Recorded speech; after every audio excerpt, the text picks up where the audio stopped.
वार्ता का मूल उद्देश्य एक कार्यक्रम को ओपन करने का है आपके समक्ष कि आगामी 22 फरवरी को पटना के बापू सभागार में स्वामी सहजानंद सरस्वती का जयंती समारोह और किसान मजदूर समागम का आयोजन किया गया और इस कार्यक्रम के निमित्त प्रदेश के सभी सांसद विधायकगण तो रहेंगे, लेकिन किसान मजदूर से सीधा संवाद करने भारत के यशस्वी गृह मंत्री श्री अमित शाह जी आ रहे हैं।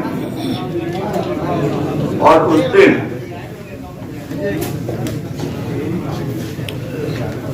एक प्रेस रिलीज भी अभी आपको दिया जाएगा। इस थीम की बात होगी कि निर्माणों की कथा बहुत संक्षिप्त हमारी है, जो अब तक हो जाना था उसकी तैयारी। स्वामी सहजानंद सरस्वती जितना बड़ा कोई किसान नेता आधुनिक भारत में हुआ है और देश में जिस तरह से आधुनिक भारत के इतिहास के लेखन पर एक चर्चा परिचर्चा विवाद और चल रहा है, यह भी एक उसी का उदाहरण है। अगर आप मॉडर्न इंडियन हिस्ट्री पढ़ेंगे तो मुश्किल से किसी लेखक के पाठ्यक्रम में आपको कहीं पे मिलेगा कि स्वामी सहजानंद सरस्वती जैसे व्यक्ति की कहीं चर्चा। आपको मैं बताना चाहूंगा कि नेताजी सुभाष चंद्र बोस जब कांग्रेस के अध्यक्ष का कमान संभाले तो स्वामी जी से मदद मांगने यहाँ बीटा में उनके सीताराम आश्रम आए, सहयोग है। और स्वामी जी ने उनको आश्वस्त किया और जो उनके समय में नेताजी के समय में जो एक विरोध का आंदोलन किसान का चला तो संपूर्ण उत्तर भारत से लेकर एक ठप सा माहौल हो गया। इतना सफल आंदोलन का आयोजन, उसी परिप्रेक्ष्य में नेताजी ने कहा था कि मैंने कई स्वामी को, स्वतंत्रता सेनानियों को, कई लोगों को साबरमती आश्रम में खादी की धोती पहने देखा है, लेकिन देश का असली सन्यासी मुझे सीताराम आश्रम बेटा में देखा। आपको ज्ञात होगा कि एक संस्मरण स्वामी जी ने अपनी जीवन यात्रा का लिखा था, मेरा जीवन संघर्ष। और दुखद बात यह है कि इतने वर्षों तक किसी सरकार ने बिहार में, या वर्तमान हो या पूर्व में कांग्रेस की सरकारें हो, उसका कोई उस किताब का ना तो अनुवाद हुआ ताकि देश के अन्य बहुभाषी इलाकों में उसका प्रचार हो, क्योंकि स्वामी जी कोई बिहार के नेता नहीं थे। महाराष्ट्र में भी उनकी उतनी किसानों में पकड़ थी और इस परिप्रेक्ष्य में 20 साल के कठिन परिश्रम के बाद इसका अनुवाद हुआ है अंग्रेजी में भी, और उस अनुवाद को किया है निजी मेहनत से और निजी प्रयास से। उसके अनुवादक है कैलाश झा और वॉल्टर हाउजर, और उन्होंने ये कहा है कि यह दुख की बात है कि जिस तरह गांधी, तिलक, नेहरू, बोस और पटेल आदि को देश के लोग जानते हैं, उस तरह से स्वामी सहजानंद सरस्वती को नहीं जानते, जबकि वह देश के सबसे बड़े किसान नेता रहे हैं।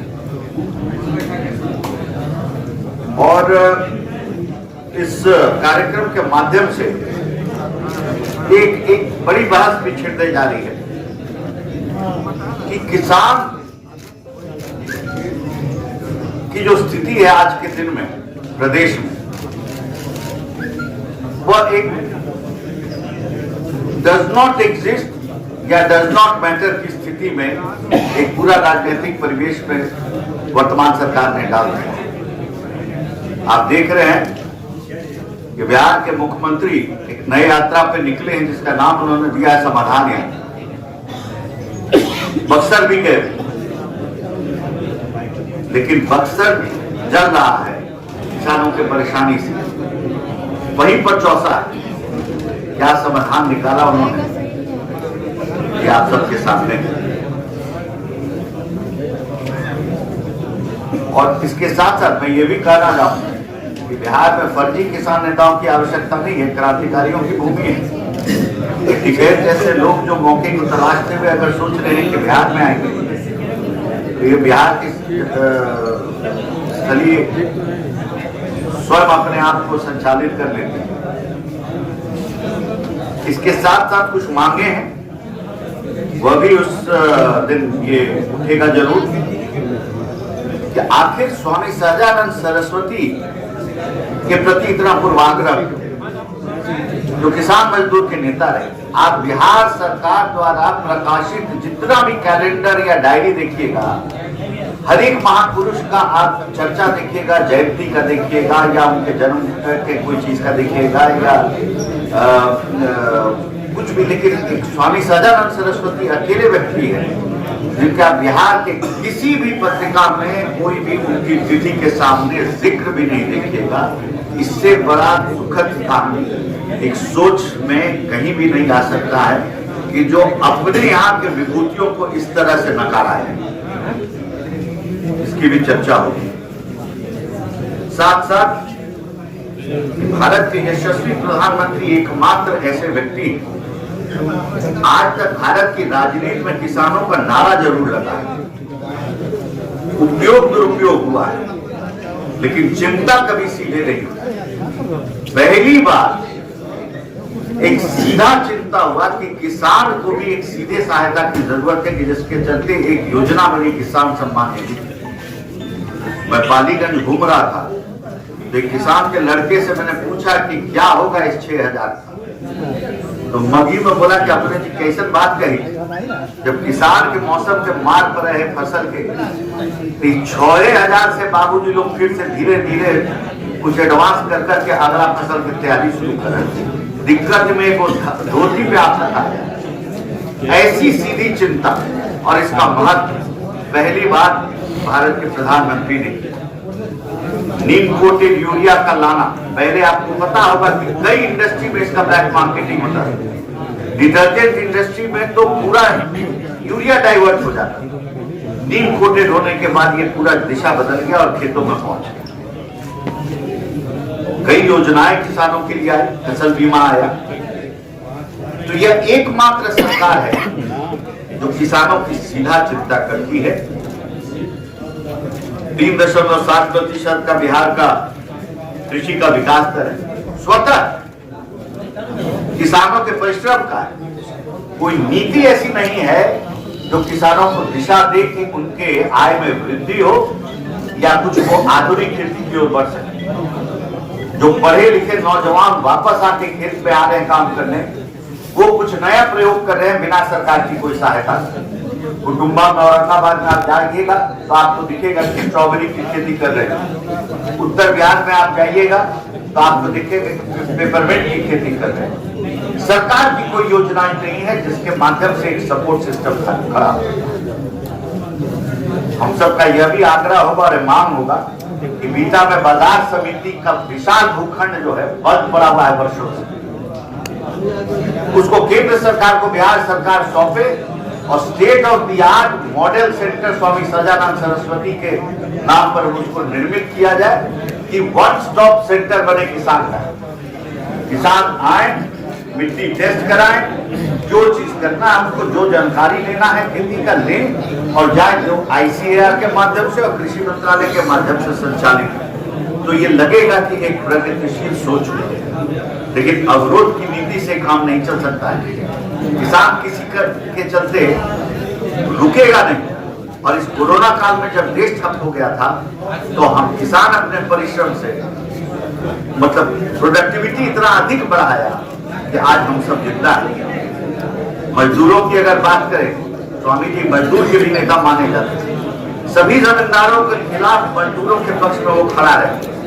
आज पहला बार गरीब के लिए चिंतन अगर इस कठिन समय में किसी ने किया है तो नरेंद्र मोदी सरकार ने किया है। और फूड सेफ्टी एक्ट के, सिक्योरिटी एक्ट के तहत आज 80 करोड़ परिवार को मुफ्त अनाज दिया जा रहा है। ये आज तक नहीं हुआ।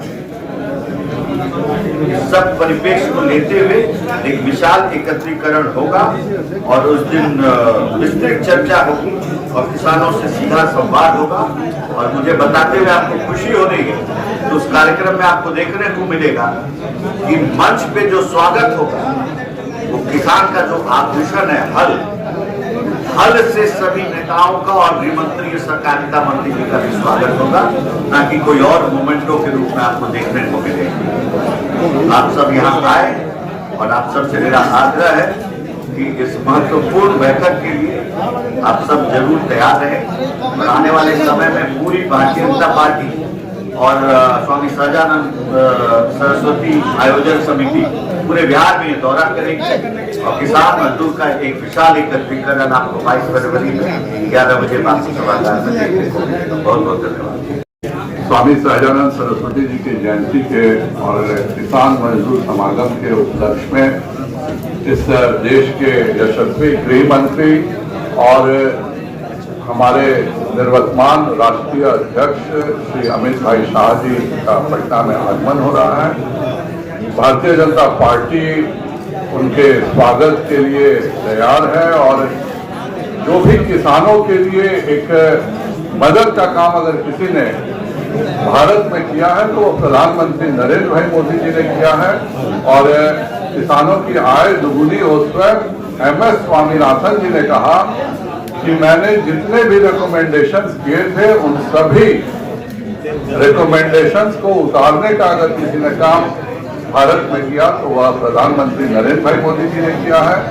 सहकारिता मंत्रालय के माननीय मंत्री गृह मंत्री जी हैं और किसानी के क्षेत्र में सहकारिता बहुत बड़ा परिवर्तन ला सकता है और उसके लिए भारत सरकार में पहली बार एक अलग से सहकारिता मंत्रालय बना है उसके भी मंत्री हैं। पर दुख की बात यह है कि एक तरफ केंद्र सरकार किसानों के लिए लगातार उनके आगे बढ़ाने का काम कर रही है, चाहे किसान सम्मान निधि हो, चाहे उनको इरिगेशन में मदद करना हो, चाहे बीज में मदद करना हो, सभी तरह से मदद करने का काम कर रही है। वही बिहार में बिहार सरकार लगातार बिहार की जनता को बरगलाने का काम कर रही है। केंद्र सरकार 1900 रुपए प्रति यूरिया के एक बोरे में 1900 रुपए की अभी सब्सिडी दे रही है।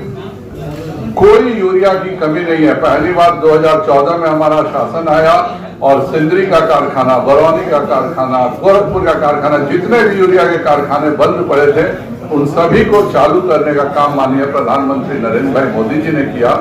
और मैं कल भी कृषि मंत्री जी बिहार की जनता के साथ झूठ बोल रहे हैं। मेरा कृषि मंत्री जी से एक ही प्रश्न है कि आप पिछले 90 दिन में कोई एक दिन बता दीजिए जिस दिन आपके स्टॉक में 15 लाख बोरा से कम यूरिया मौजूद था। आज तक कृषि मंत्री इसके बारे में चर्चा नहीं करते हैं। सरवन जो है, जो कि प्रधान सचिव है, वह भी सरकार के कहने से एक IAS अफसर झूठ बोलने का काम करता है। आप यूरिया का यूटिलाइजेशन आप करने ही नहीं दे रहे हैं। जो यहाँ पे किसान त्राही कर रहा है यूरिया के लिए, आपके स्टॉक में एक दिन आज भी 20 लाख बोरा से ज्यादा बोरा ये यूरिया आपके पास उपलब्ध है और उसके बाद भी त्राहिमाम मचा हुआ है। मेरा बिहार सरकार से भी अनुरोध रहेगा कि जब केंद्र सरकार इतने भलाई के काम कर रही है, एक बोरा में 1900 रुपए सब्सिडी देने का काम कर रही है, तब स्वामी सहजानंद जी की जयंती के श्रद्धा के रूप में बिहार का कोई भी किसान को यूरिया का, DAP का, खाद का कोई तकलीफ नहीं हो, यह देखना बिहार सरकार का काम है। हर जगह वितरण, जब आपके पास कोई स्टॉक की कमी नहीं है तो आप वितरण करके उस स्टॉक को खत्म तो कीजिए। लेकिन अफसोस की बात है कि बिहार सरकार वितरण में पूरी तरह फेल हुई है। रैक पॉइंट तक पहुंचाना केंद्र सरकार का काम होता है, वहां से वितरण बिहार सरकार का काम होता है। तो स्वामी सहजानंद जी की जयंती में मेरा यही बिहार सरकार से अनुरोध रहेगा कि कृपया कर खाद का वितरण सही करें जिससे कि किसानों को लाभ मिल सके। एक सर सवाल है, प्रशांत किशोर ने कहा है कि अगर केंद्र सरकार ने कभी की होगी तो हमें आंकड़ा दे दें, हम भाजपा का झंडा ढोने के लिए आ जाए वह मेरे कार्यालय में। कल ही मैं उनका स्वागत करूंगा और कल ही मैं उनको 1.5 लाख करोड़ रुपए जो बिहार सरकार से केंद्र सरकार के हिस्सा के अतिरिक्त मिला है, मैं खुद उनको हाथ में दे दूंगा। कल ही उनका स्वागत है। देश की जनता और बिहार की जनता को झूठ बोलना बंद करे लोग। जो भी सच्चाई है पूरे बिहार की जनता जानती है। केंद्र सरकार का एक ऐसा घर नहीं है जहां पे उसके मुफ्त, आज भी बिहार भी एकमात्र प्रदेश है जहां पे मुफ्त में केंद्र सरकार की योजना से राशन मिल रहा है। बिहार सरकार को भी सारा जन वितरण का मुफ्त में राशन देने का काम केंद्र सरकार करती है। आपका काम केवल वितरण करने का है। लेकिन आज बिहार में कहीं भी जन वितरण प्रणाली में जो राज्य सरकार को केंद्र सरकार देती है उसका वितरण नहीं हो पा रहा है। यह बहुत ही दुखद स्थिति है जब 10 किलो प्रति व्यक्ति का राशन का केंद्र सरकार देती है, जिसमें 5 किलो आपको पैसे लेने हैं, 2 रुपए 3 रुपए, और 5 किलो मुफ्त लेने हैं। तो जब 5 किलो मुफ्त का वितरण हो रहा है तो ये बाकी का भी वितरण बिहार सरकार को शीघ्र कराना चाहिए। उपेंद्र कुशवाहा के साथ आना है कि आप लोग के साथ आ रहे हैं, स्वागत करेंगे क्या? हम लोगों ने से कोई अभी तक कोई मिला नहीं है। अगर हमारा कोई प्रवक्ता जाके किसी से ही मिलता है, आज अगर नीतीश कुमार जी भी बीमार पड़ जाएंगे तो निश्चित रूप से मैं जाके उनके स्वास्थ्य की चिंता करूंगा। लालू जी भी अगर बीमार पड़े हैं तो हम लोगों का भी था कि भाई उनका ऑपरेशन अच्छे से हो जाए। बाकी भारतीय जनता पार्टी का बहुत ही क्लियर मैंडेट है कि 1990 से 2005 में जो लालू जी ने जंगल राज कायम किया था, जिस घोटालों के पूरी सरकार थी, पूरे बिहार में अपहरण हत्या के अलावा कोई दूसरा काम नहीं होता था, उस समय जिन्होंने भी लड़ाई उस सरकार के खिलाफ लड़ी है उन सभी के लिए भाजपा के दरवाजे खुले।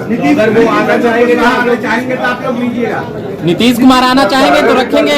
जो व्यक्ति राजनीतिक तौर पे बिल्कुल अप्रासंगिक हो गया हो, आज न उनको कोई उनके दल में कोई पूछ रहा है, न विरोधी दल में कोई पूछ रहा है, न इस देश की राजनीति में कोई पूछ रहा है, और वह व्यक्ति जो इतना डरा हुआ हो कि बिहार का मुख्यमंत्री होने के बाद बिहार की जनता से मिलने में उसको डर लगता हो, शर्म लगता हो, झिझक लगता हो, इतने सारे समाधान यात्रा में वह एक जगह भी आम आदमी से मिल नहीं सके, ऐसे डरे हुए व्यक्ति को कौन अपने साथ रखे? सर, आपको ऐसा लग रहा है उपेंद्र कुशवाहा जदयू में ठगा महसूस कर रहे हैं? सर, क्या उपेंद्र कुशवाहा जदयू में ठगा महसूस कर रहे हैं? यह मेरा प्रॉब्लम नहीं है। जो नेताजी लोग जिस दल में जाते हैं वह उनका प्रॉब्लम है। मेरा एक ही लक्ष्य है कि बिहार में भाजपा के संगठन को मजबूत करना, और मैं लगातार प्रयास कर रहा हूँ। किस नेता को कौन ठगता है, किस नेता को कौन बेवकूफ बनाता है, कौन नेता किसके साथ रह करके झूठ बोलते हैं या साथ रहते हैं, यह मेरा हेडेक नहीं है।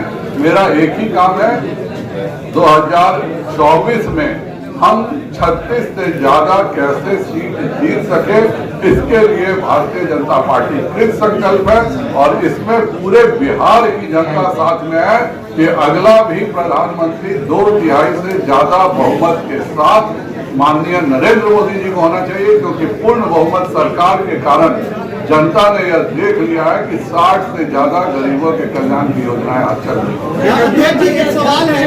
पार्टी और मैं फिर आप सब पत्रकारों से भी अनुरोध करूंगा कि कृपया कर किसी महापुरुष को किसी धर्म या जाति में नहीं बांटे।